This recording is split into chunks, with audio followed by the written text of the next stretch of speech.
रुकन बुरड़ा का खबर शामिल कयूं पिया। जान मोहम्मद अबड़ो जे रिपोर्ट मुताबिक पीपी अगवान रईस खादिम रिंद, यूसी अब्बास आबाद के चेयरमैन रईस रजा हुसैन रिंद, नदीम रिंद, नवाब बबर खादिम बुरड़ो, हाजी मोहम्मद खान बिरोही ऐं ॿियनि अॻवाननि जो ॻोठ अब्दुल ख़ालिक बुक्तिया समेत यूसी अब्बास आबाद जे केतिरनि ई ॻोठनि जा बलदियाती चूंडनि में भरपूर कामयाबी हासिल करण लाइ रैलीअ जी सूरत में दौरा।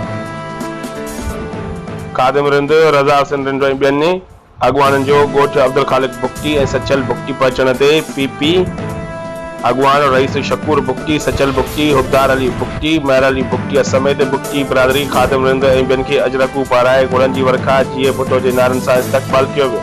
पीपी अगवान खादिम रिंद, रज़ा रिंद, शकूर बुक्ती, नवाब खान बबर, नदीम रिंद, अब्दुल रसूल लिगारी ऐं ॿियनि खिताब कंदे चयो त पेश कयल सिंध बजट सिंध जे अवामी वफ़ादनि वटां आहे। अवाम दोस्त बजट मुखालफ़त कंदड़ चूंडनि जो इंतज़ार कनि। यूसी अब्बास आबाद समेत ज़िलो सांगड़ जो अवाम 26 जून ते पीपी उम्मीदवारनि जी कामयाबी कंदो।